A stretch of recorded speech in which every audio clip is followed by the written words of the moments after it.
Ahora con la entrevista, ya estamos listos, nos dice Johnny Jiménez, con el entrevistado del día de hoy, es el doctor Mario Cubi, el director de posgrados de Ecotec, y hablaremos con él sobre las preguntas de la consulta popular y el referéndum. Buenos días, doctor Cubi. Muy buenos días, qué gusto poder saludar. Buenos días. El presidente de la República ha enviado nuevas preguntas luego de que algunas no han pasado, ¿no?, al control constitucional con respecto a la forma en que él había solicitado. Entonces ha hecho unas nuevas preguntas que también tienen relación a las que ya había enviado con anterioridad, solo que las ha modificado para que de alguna manera lograr los objetivos que él tiene, entenderíamos así. ¿Qué opina usted al respecto? Efectivamente, el presidente ha enviado un nuevo paquete de preguntas. Ahora me parece que con un poco más de cautela desde la parte jurídica en cuanto a la vía. Pero lo que hay que entender es que la Corte no es tanto lo que dice sí o no, sino dice cuál es la vía. Nosotros en la Constitución de Montecristi tenemos un sistema de candado constitucional y de complicación para hacer reformas, en las cuales se estructuran tres caminos o vías: la enmienda, la reforma o ya de plano la asamblea constituyente. Entonces, lo que la Corte hace básicamente es decir, mire, ese tipo de cambio se va por enmienda, que se puede hacer vía consulta directa si la propone el presidente, se va vía reforma constitucional, que va a requerir un proceso en la Asamblea Nacional que toma más o menos, si lo ponemos en acelerador, 5 o 6 meses, y luego va a referéndum popular, o de plano la única forma es una asamblea constituyente si es que. Por lo tanto, lo que hay que tener en cuenta es que en esta ocasión el presidente ya ha ido de lleno a decir, bueno, estas de aquí las voy a mandar por reforma constitucional para ver cuál de las vías es la que debe aplicar, y estas otras las considero como preguntas plebiscitarias. Desde ahí, lo primero que también quisiera mencionar es que por ahora, al menos yo no he tenido acceso a los anexos. No, ayer se hizo público incluso en la cuenta de la Presidencia de la República que ya se enviaron estas preguntas. Sin embargo, no todavía los anexos, que son una parte importante para poder dar un criterio jurídico de fondo sobre las preguntas. Sin embargo, en términos generales, vamos quizás una por una. En cuanto al registro para personas con sentencia ejecutoriada contra delito sexual contra niños, niñas y adolescentes, me parece que es absolutamente correcto. Solo un bárbaro lo negaría. Espero que la Corte Constitucional no entre en ese grupo por supuestos temas procedimentales, o peor aún, mamarrachadas de protección de derechos. Un violador de menores no tiene por qué demonios tener mejores derechos o estar protegido constitucionalmente en lugar de un ciudadano que necesita saber. Por ejemplo, yo como padre de familia quiero saber que no haya un ex violador trabajando en un lugar donde están mis hijos, ni en clases de deporte, ni en escuelas, ni en ningún espacio que tenga interacción con un menor cuando ya ha sido acusado y sentenciado de manera definitiva contra un delito sexual. Por lo tanto, esperaría que la Corte no se meta en esto.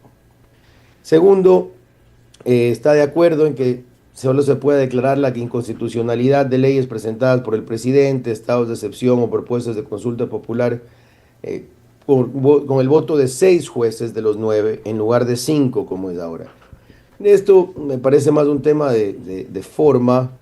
No me parece realmente adecuado la forma en la que está la pregunta, básicamente porque un proyecto de ley, aunque lo presente el presidente de la República, pasa por un proceso en la Asamblea Nacional y por lo tanto termina siendo una ley de la República. No tiene más o menos peso porque la presente el presidente. Si es que se hablaría de leyes económicas urgentes, quizás me haría un poco más de sentido al tener ese sentido particular de urgencia o esa característica particular de urgencia. Eh, Sin embargo, no me parece que la pregunta esté del todo bien estructurada. Tendría que revisar los anexos, quizás ahí se detallan particularidades que vale revisar. El tema de decretos de estado de excepción podría ser un tema interesante, de aumentar el número de votos para eliminarlo por ser una potestad del presidente de la República en virtud de factores que mide la presidencia de la República, en muchos casos incluso con información reservada de seguridad del Estado, y en muchos países del mundo, en efecto, es del presidente sin ningún tipo de control quien lo declara. Así que ahí podría ser, pero me parece que haber combinado esto con leyes presentadas por el presidente complica la pregunta. Doctor, Luego, doctor, adelante, adelante. sí, lamento interrumpirlo, pero ante lo que usted está mencionando, entenderíamos también que muchos de los ecuatorianos también estaríamos un poco confundidos, no entenderla. Si una pregunta está mal formulada, ¿hacia dónde iríamos? Porque si se viene una Mire, consulta, ¿qué espera de nosotros los ecuatorianos al saber que vamos a ir ya a hacer la firma? ¿Cómo poder aprobar todo esto? Si no entendemos esto, ¿qué podemos responder? en efecto, es importante por eso ver los anexos y luego ver cómo lo va a calificar la Corte, porque la Corte puede hacer una evaluación en la que diga, mire, sí va la pregunta, pero va vía enmienda con estas correcciones, o va la pregunta vía reforma de esta manera, o lo que ya ha sucedido, por ejemplo, con la pregunta de los casinos, en que la Corte la devolvió por no ser clara, por incluir tres diferentes temas, entre esos uno tributario, en el análisis, y por lo tanto lo que le ha correspondido al gobierno, y es una de las que tenemos como nuevas presentadas, es corregir lo que se estableció en la pregunta y volverlo a enviar hasta que sea debidamente Y aprobado. ahí Así que existe un riesgo existe un riesgo que del tiempo, ¿no? Porque estamos contra el tiempo. El presidente ha planteado que sea en noviembre la consulta popular y si según lo que usted nos indica y también analistas aquí que estamos leyendo el diversos diarios dicen que hay un riesgo de que se repitan estos errores y lamentablemente no ingresen o sea, no se cumpla el plazo que se ha establecido el presidente para la consulta. efectivamente, y si no me falla la memoria, perdonen que estoy hablándolo de memoria, me parece que el presidente habla del 30 de noviembre antes de que haya el dictamen de la Corte Constitucional sobre las primeras 8 preguntas.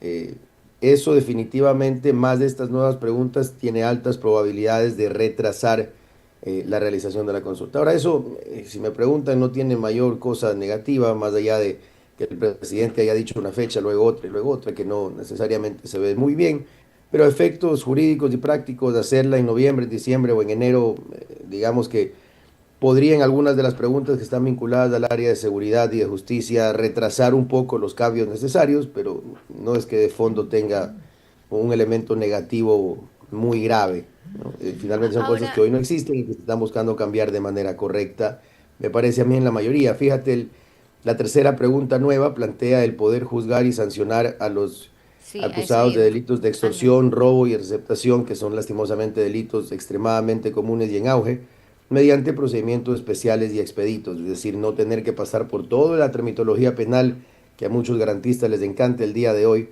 sino, si existe la evidencia adecuada, y por eso era importante ver los anexos, hacer un proceso acelerado para este mal que aqueja a los ecuatorianos de manera tan Y, lastimosamente no solo violenta y agresiva, sino constante, sobre todo en ciudades como Guayaquil. y ahora la Eh, pregunta que muchos tienen la mirada encima, ¿no? Que es sobre que ha planteado cambios en la ley de garantías constitucionales, ¿no? De control constitucional y garantías jurisdiccionales, me parece que es exactamente el nombre, en la que podría también modificarse el control o incluirse presumiblemente algún control a la Corte Constitucional, que es el fin que estaba esperando, buscando el objetivo que estaba buscando el gobierno. A ver, ya voy para esa pregunta que es interesante. Creo que es importante mencionar, de las últimas de reforma constitucional está el eliminar las facultades de designación de autoridades al CPCCS. Y Ujú. esta es una pregunta, me parece importante, ya se hizo en el gobierno del presidente Lazo, en la consulta popular se planteó esto, lastimosamente los ecuatorianos, por un tema de ideologías y odios políticos de coyuntura y temporales, por más que odian al Consejo de Participación Ciudadana, dijeron no para decirle no al presidente Lazo. Sin embargo, parecería que el gobierno ha retomado esa pregunta. En la anterior trató de eliminar el CPCCS de plano. Ahora lo que hace es quitarle estas facultades, lo cual a mí me parece absolutamente correcto. Yo creo que ese mamotreto tiene que desaparecer del diseño institucional del Ecuador. Pero como la Corte le encanta proteger a los poderes constituidos y tiene estas conceptualizaciones de cómo ir, pues primero quitarle las facultades, que son las que más dañan el balance y contrapeso de poderes, y luego ya ojalá haya espacio para eliminar. Sobre las otras que entran vía plebiscito, que fue a una consulta popular, pero que deben ir vía no reforma constitucional, sino vía norma o eliminación de prohibición, está el tema de los casinos en hoteles 5 estrellas, lo cual a mí me parece totalmente adecuado. Si no, prohibamos las apuestas deportivas también, pues no, los pronósticos deportivos que hasta en el fútbol nos ahogan todos los días. Seamos coherentes con las cosas que hacemos, o permitimos las apuestas del todo, o no las permitimos, pero esto de permitir solo digital y en el celular que tiene adicto un pocotón de gente y no permitir los casinos que generan puestos de trabajo, inversión real y física, parecería bastante ilógico como está. Después el tema de la prohibición de uso de nombre, imagen, voz y apoyo de personas que han sido sentenciadas por delitos contra la administración pública, parecería un poco dirigida, pero nunca estaré en contra de quitarle derechos a quien le ha robado a los ecuatorianos. Y finalmente, ahora sí, la que me preguntabas sobre la ley de garantías constitucionales, insisto, para poder responder con certeza tendría que revisar los anexos que hasta ahora no he tenido acceso. Sin embargo, en primera instancia se establece que es para el cumplimiento de las atribuciones de la Corte, y si me preguntan a mí, la Corte necesita tener ciertas restricciones y límites, y no lo digo por mi opinión, sino porque soy profesor de Derecho Político y de Ciencias Políticas hace varios años en Ecuador y en algunos otros países, y la realidad es que no puede existir un modelo democrático que no tenga contrapesos en el sistema institucional. Desde Estados Unidos hasta Argentina, las Cortes Supremas y las Cortes Máximas tienen control político, incluso en el Senado, como se había planteado en la pregunta anterior.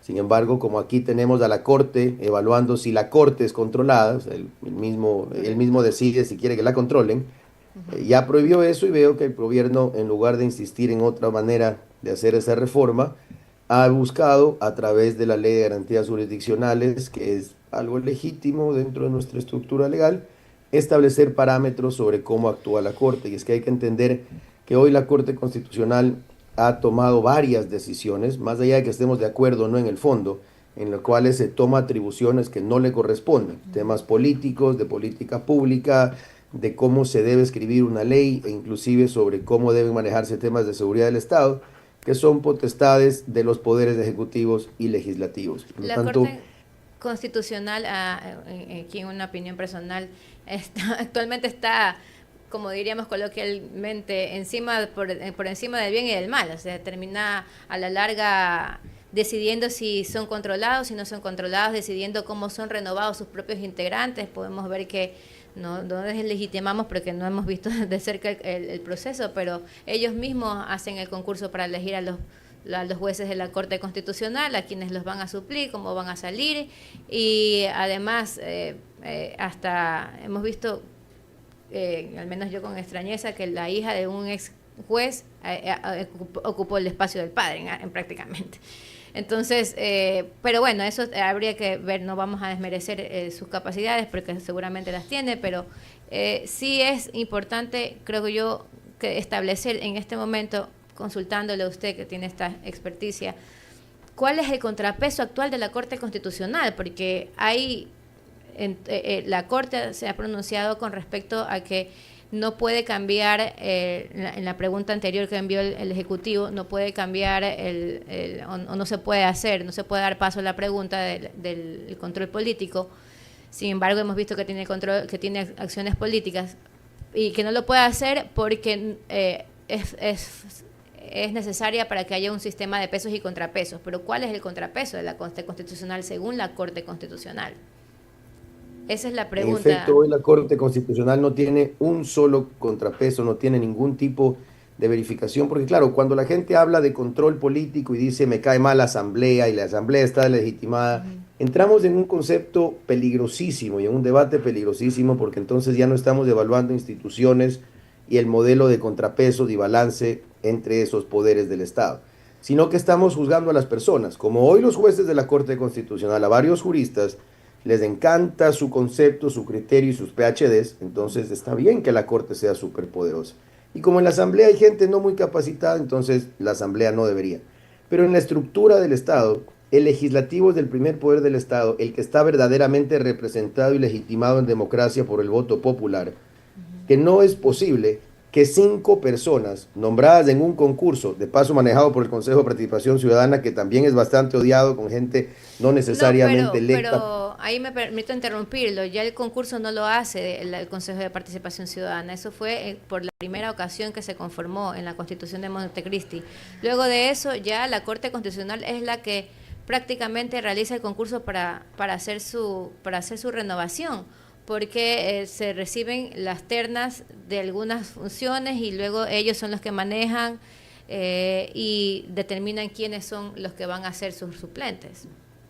No es así. La Corte Constitucional es un concurso que se maneja desde el CPCSS. Lo que hubo recientemente es que cuando hubo una suplencia, cuando renunció Teresa Núquez, la Corte se inventó efectivamente un reglamento para ver de la banco de elegibles quién era la que subía. Por eso subió este señor Yazag en lugar de Pamela Aguirre, que es lo que correspondía. Pero el concurso como tal para la renovación de la Corte la maneja, de hecho es una comisión calificadora nombrada por el Consejo de Participación Ciudadana. Entonces, lo triste es que mucha gente dice, es que la Corte no puede ser que solamente sea por elección, y son finalmente puestos también básicamente por una comisión hecha por el Consejo de Participación Ciudadana, que también es electo por el mismo pueblo, ¿no? Pero más allá de ese debate largo democrático, en cuanto a balance de poderes, yo al menos no puedo aceptar, y no hay un solo país con democracia seria que tenga una institución sin ningún tipo de contrapeso como la Corte Constitucional Ecuatoriana. Así que, y aquí para dejar una idea en el aire, yo vengo diciéndolo ya en algunos foros también académicos, que lo que muchos están defendiendo es un modelo que hoy tenemos en el Ecuador, que es de aristocracia jurídica, no de democracia. Porque cuando 5 juristas, por más chéveres que sean, pueden decidir por encima del presidente de la República, que tiene el voto de la mayoría de los ecuatorianos, y por encima de la mayoría de la Asamblea, que tiene el voto representativo de la mayoría de los ecuatorianos, entonces ya hemos dejado atrás la democracia que se basa en el voto popular y hemos entrado a un sistema mixto en el que 5 sabios van a poder definir si es que las acciones de los legitimados por la democracia son adecuadas o no, bloqueando no solamente procesos legales, sino inclusive en algunos ya decidiendo cuánto hay que subirle el sueldo a la gente del magisterio, cómo tiene que regularse el IES, cómo tiene que hacerse la verificación de seguridad, y reformando la Constitución en actos como el del artículo 67, lo cual, insisto, más allá de que a alguien le pueda gustar o no alguna de estas decisiones, la realidad es que no es adecuado que sean competencia de 5 personas que no tienen legitimidad popular en una democracia. Excelente. Muy bien. Gracias al doctor Mario Cubi. Hemos conversado con él sobre las consultas, las preguntas de la consulta popular, del referéndum y bueno, todo lo que se viene en estos meses al respecto. Gracias por su participación. Concuerdo con el Siempre doctor. un placer y a las órdenes.